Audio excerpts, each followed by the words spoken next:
Today from the global lane, the death toll rises as Nicaraguans demand their abusive president step aside. Supreme Court Justice Kennedy is retiring. We'll look at one recent case where his vote made a big difference. Closed congressional testimony and the lack of transparency at the Department of Justice. A congresswoman calls for harassment of Trump administration officials. Is America heading toward violent incivility? And California forcing pro-life centers to advertise abortion. How about a Chevy truck? And it's all right here, right now from the global lane. Up front, where in the world Nicaragua? After more than 2 months, there are few signs unrest in the Central American country is subsiding. In an exclusive interview with CBN News, the Nicaraguan president's stepdaughter says the world is finally seeing the true nature of Daniel Ortega. And a growing number of Nicaraguans are now demanding that he step down. This is a scene all too common in Nicaragua. Another funeral for a victim of recent political violence. More than 200 people have died in the past 2 months. And now the Inter-American Commission on Human Rights says the government has violated human rights. The UN Commissioner on Human Rights says most of the deaths have come at the hands of police forces and pro-government groups, including allegedly the use of snipers that have led to the wounding of at least 1,500 people. The gravity of these developments may well merit an international commission of inquiry. Protests began when the government made changes to the country's social security system. They soon grew into deadly clashes between pro and anti-government forces. The unrest comes of no surprise to President Daniel Ortega's stepdaughter, Zoila America Ortega Murillo, who now lives in Costa Rica. She suggests Nicaraguans are tired of government corruption, and she says her stepfather is an immoral man. In 1998, Zoila America went public with allegations that Ortega sexually abused her when she was 9 years old. Everybody was defending Daniel Ortega because of his power. But when I discovered that I really was a child of God and that from him I can start a new life and a new birth. In this moment I understand that God is the perfect father. And now, 20 years later, she says Nicaraguans and the world may finally believe she was sexually abused by the Sandinista leader. The Nicaraguan people is starting to a process of awakening, to knowing who is Daniel Ortega really, and maybe now they can say, yes, Daniel Ortega is capable of making sexual abuse too, because he's an abuser. At the beginning, abusing a girl, and now abusing a country. Joining us from Managua to explain how Christians and their churches are responding to this wave of violence is Angela Benitez. She and her husband are pastor of a church, and they've been serving the people of Nicaragua for 25 years. Angela, so what's the latest? Are the protests and killings decreasing now? Right now, there's an estimate of 285 people that have died through violent repression. And so that makes it, in 68 days, 285 deaths. That's about 4 deaths a day, about 1 person every 6 hours in an average. So it hasn't really stopped yet. They're not in all the cities, but some of the main ones that have shown a lot more resistance to the government taking over. Those are the ones that have received a lot more violence, like Masaya or Jinotepe or Matagalpa or Jinotega, cities like those. So how is the average Nicaraguan responding? Well, the initial response was everybody wanted to respond in a peaceful protest. At this point, 68 days later, they're really tired of it. Their upsetness toward the government has increased a lot more. There's a lot of anger, a lot of sense of injustice. Hardship breaks you, and I think that that's what our country is going through. Angela, and we know that Nicaragua is a Catholic majority country. Are evangelicals and Catholics coming together to help people in need? What are they doing? They are very much more trying to come in together. It is a grand majority Catholic, but there's a big, it's considered a Christian nation. So there's a big group of evangelicals as well. I think the evangelicals are taking their position regarding their prayer, their intercession, keeping people in the right perspective and helping people fill up their hearts with faith and be careful with fear and resentment getting in their hearts. And the Catholic Church is mainly, they're more of intervene in government opportunities to participate in the dialogue, to be mediators in amongst the people that are protesting, and but they have come together a lot. I think there's an admirement at this point of one with the other, one doing their spiritual part, which is, I think evangelicals are more on the spiritual part of what they're doing, and Catholics are more accepted in the political atmosphere, and so they are doing their part there, which has been neat to see as well. Okay, finally then, what can our audience do? How can we pray? It is a spiritual oppression over the country, so praying for the country, praying for the people, praying for Christians to rise up in their authority that they have in Christ. Necessarily, this is going to become a very strong financial crisis because people have been without work. Many people have been without work for over 2 months. And we've seen it around us, what affections it has. There's now food shortage because there's not transportation within the country, or it's very limited. So I know this is a country chosen by God. I know that God will use this country as a example to the nations of how we can rise up. But for now, we're in the brokenness. Everyone in Washington expected it, but no one knew for certain when it would happen. Now, Supreme Court Justice Anthony Kennedy has made it official. He's retiring. This means Donald Trump will get the second Supreme Court appointment of his presidency. And a huge political battle over the future of the court lies ahead.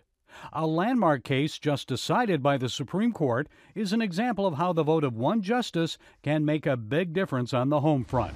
In a major win for the Trump administration, the United States Supreme Court ruled that it's within the president's power to restrict travel for citizens of countries deemed dangerous to America.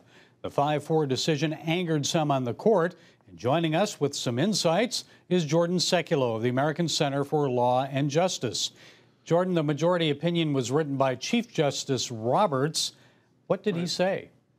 Well, and the Chief Justice writing this opinion does not go without mention, because this goes to the heart of presidential power, one of the top issues the Supreme Court grapples with ultimately. And it's why throughout this whole process with the travel ban, or whatever you want to call this this executive order, that everyone knew it would ultimately be decided by the Supreme Court because it had to do with presidential power.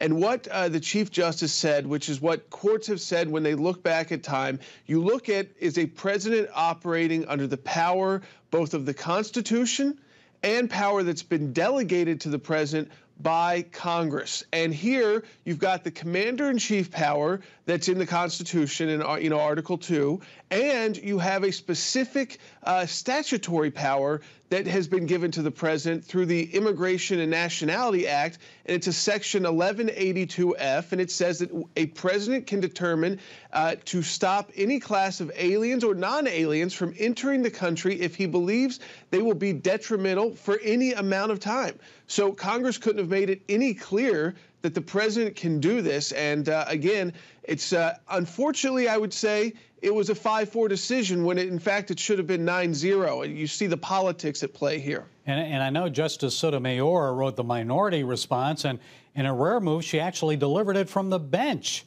What did she say? Again, they have tried to use this idea that this was all about rhetoric, and that the president was really trying to implement a Muslim ban. Now, if you look at what was actually put in place here, yes, when you're talking about the threat of national security, many countries are predominantly Muslim, where that threat is from, but they weren't just because they were Muslim countries. I mean, when we started out, there were 8 or 9 countries, and the list has gotten smaller. Countries that are not majority Muslim, like North Korea, have been added as well, and 2 majority Muslim countries have been taken off.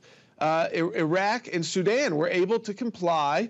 That's the cool thing about this travel order, is that if you comply with what the U.S. wants and you can work with the U.S., you can be taken off the list regardless of what the religious majority makeup is of your country. Well, I know some Muslims have always said the travel policy discriminates against them. It's a Muslim ban.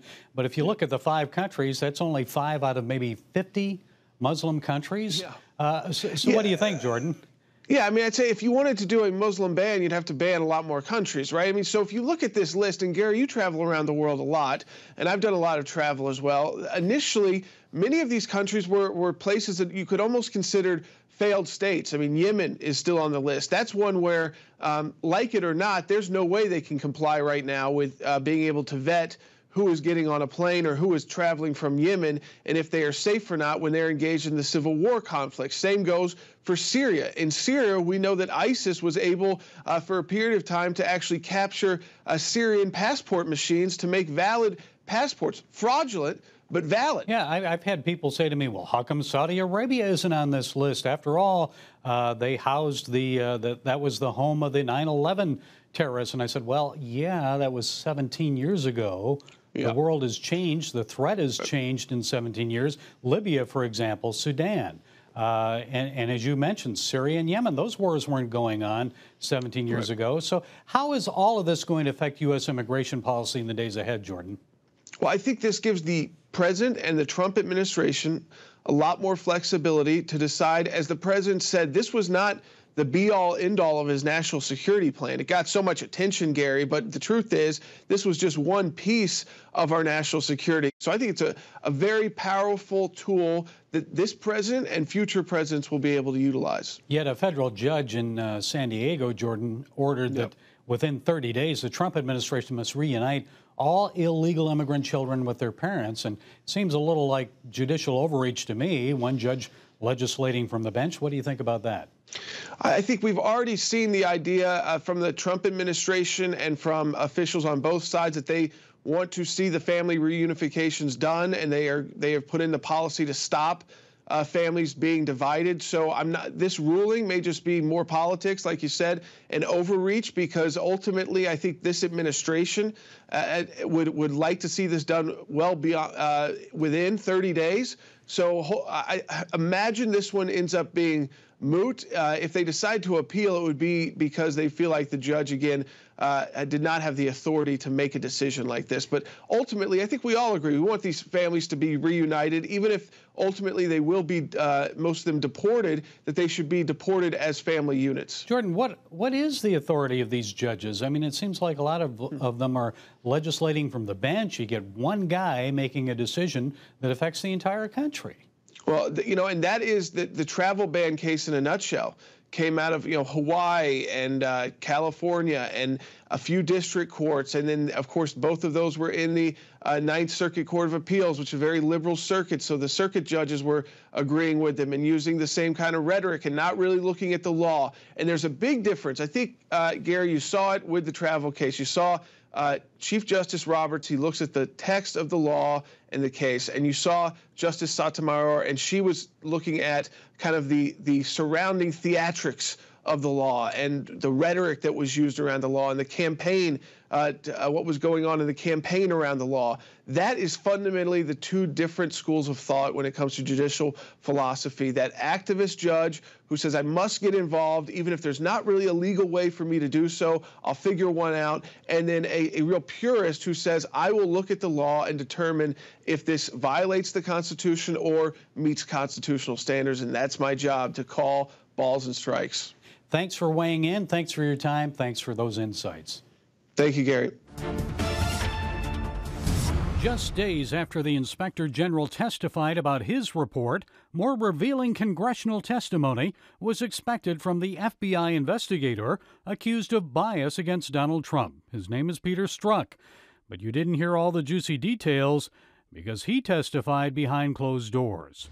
Joining us is political strategist, president of the Tripp Scott law firm, Ed Pozzuoli. So what do you think of the private, non-public testimony for Peter Strzok before the House Intelligence Committee?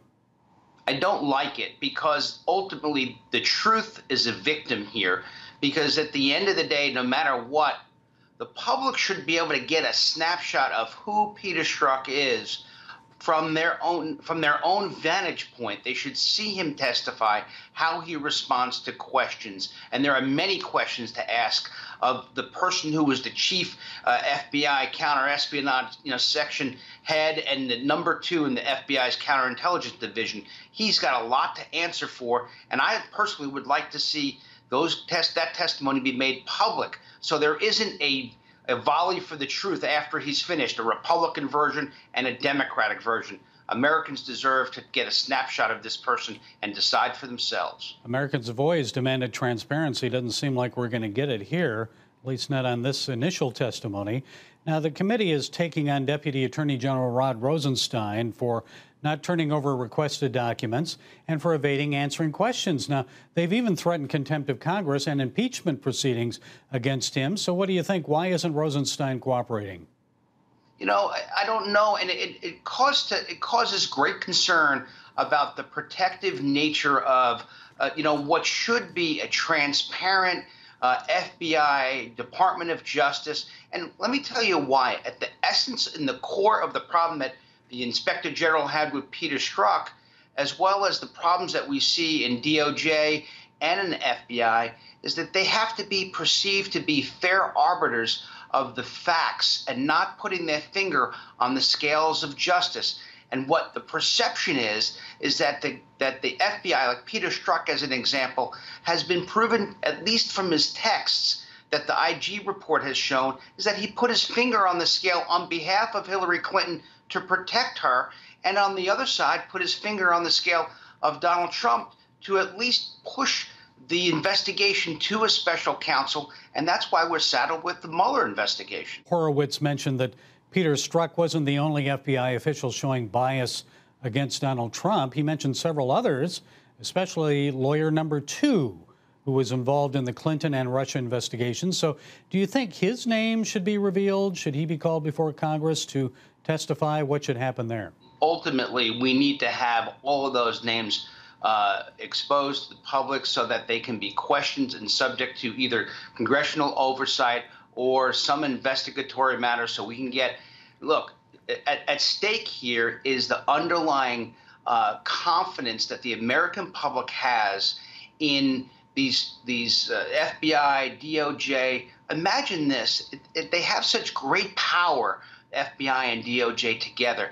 With that power needs to come a great sense of responsibility. And with that responsibility, people need to be able to trust their investigatory institutions, that they're honest and fair and impartial. At some point, enough is enough, because let's be honest, if Washington is all about investigating the other side, and not doing what they should be doing, then frankly, we lost our way.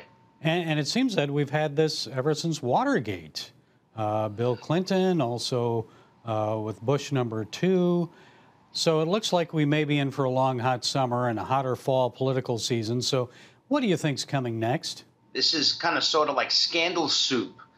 No one's paying attention to it unless and until it really becomes something that impacts their lives. In the end, it's about the economy. It's about protecting us from foreign terrorism. It's about maybe striking, a big deal with North Korea where no one thought that was possible.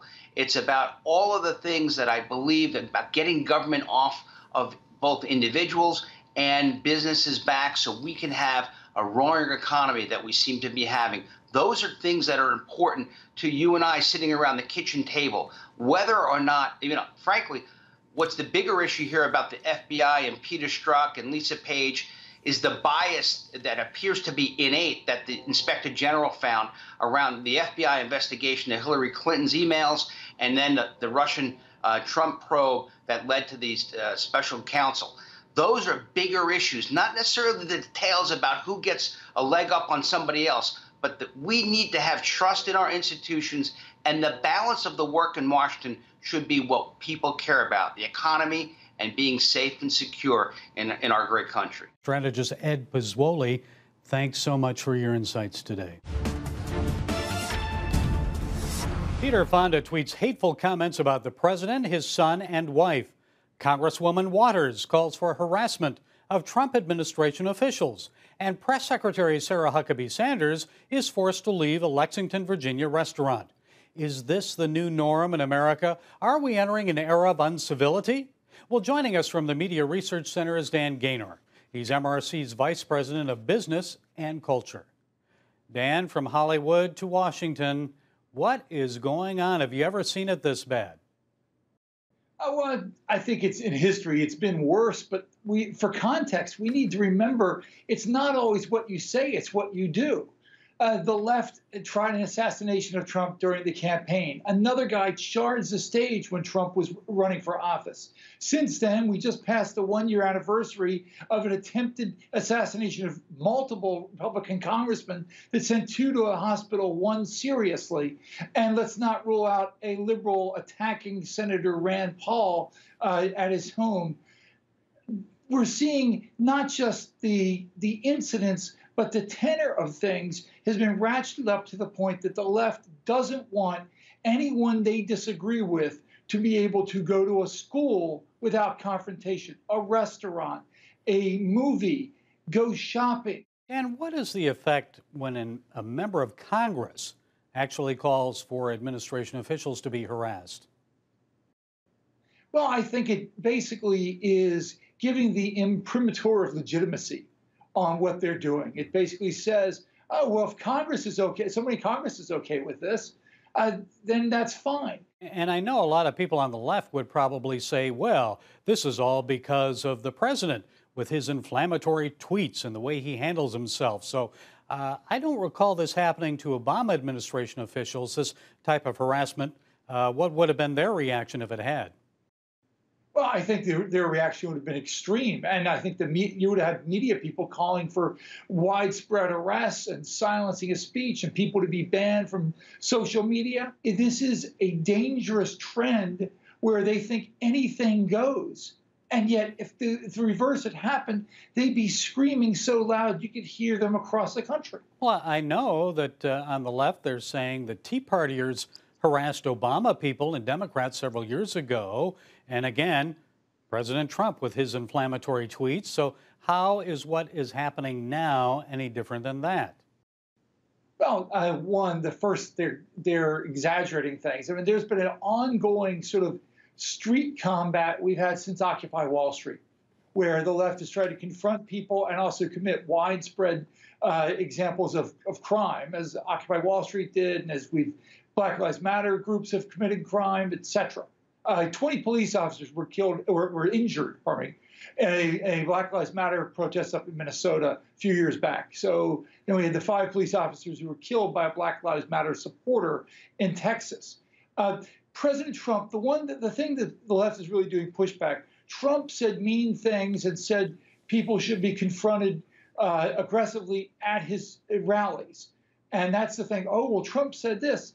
But they forget that the left was actively trying to silence Trump's rallies. They ended up shutting down one of them.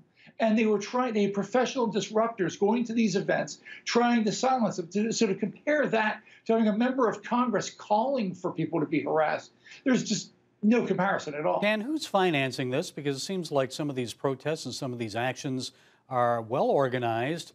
Who's planning them? Who's financing them?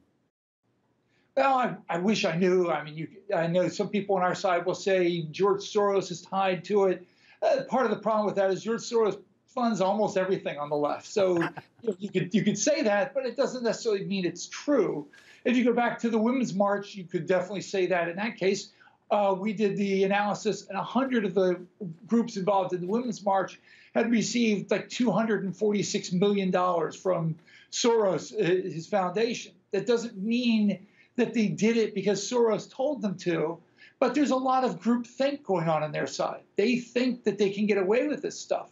And then they take action, and we see media outlets either supporting it or not making a big deal about it. And finally, Dan, what do we need to do then to stop all of this and become more civil in our politics? Well, I think we're all guilty of it. We saw with the passing of Charles Krauthammer, a giant who had worked for both sides and was very much an honorable civil guy. I think we all learn from that. But then you look at it and you say, you've got people who are calling for harassment, harassing people at their homes, at their businesses. It's hard to be civil in the face of that. So I think it's responsibility of both sides to try to damp down, what's going on here. Because if we don't, then we head to a path that is not a good place, and we'll all suffer for it. Well, I think we need more of our leaders to speak out against this, don't we? Absolutely. I mean, you see the parade of liberal congressmen coming out and saying, Maxine, you've gone too far and we need to calm down. No, they instead, by not doing that and by the press not pressing them, she's encouraged to do more. Okay, Dan Gaynor, thanks for joining us today, Dan. Appreciate it. Thank you. It's a pleasure. In another landmark ruling, the U.S. Supreme Court voted 5-4 and upheld the free speech rights of pro-life pregnancy centers. Centers fought a California law that forced them to inform patients about abortion. The law required them to tell clients abortions are available at little or no cost. The mostly Christian-based centers felt the law forced them to deliver a message against their beliefs. Folks, the court got this one right, because this is really a matter of free speech. No state should be allowed to dictate what anyone says. And in this case, the state of California forced pro-life Christian groups to tell young women coming into their centers that Planned Parenthood could provide them with an abortion. Not only did the law force these pro-life centers to go against their convictions, it forced them to advertise the services of a competitor. And the abortion industry is big business, whether it's selling aborted baby body parts or performing abortions. Planned Parenthood earned more than $77 million in their fiscal year ending in 2015. Also, it received more than $550 million from U.S. taxpayers in government grants and subsidies. Total assets for the company are estimated at close to $2 billion. So why should the government force these centers to advertise a huge corporation? What's next? The government requiring them to advertise specific products? Remember, that was the objection to Obamacare, because it required people to buy a specific product, health insurance. The state of California mandating that these centers promote Planned Parenthood and abortion is a bit like requiring them to advertise General Motors and suggest that people buy a Chevy Silverado truck. See the absurdity of this government overreach? It's a slippery slope. No, folks, in our democratic republic, our government cannot force us what to say or what to believe. And yes, I'm thankful for the First Amendment to our Constitution and the Supreme Court's affirmation of our God-given rights. Aren't you? So let's cherish it, not abuse it. Psalm 141:3 says, "Set a guard over my mouth, Lord. Keep watch over the door of my lips." That's good advice. So let's be careful with our speech and be wise and respectful with what we say and do. And that's it from the Global Lane this week. Be sure to follow us on Facebook, iTunes, SoundCloud, YouTube, and Twitter.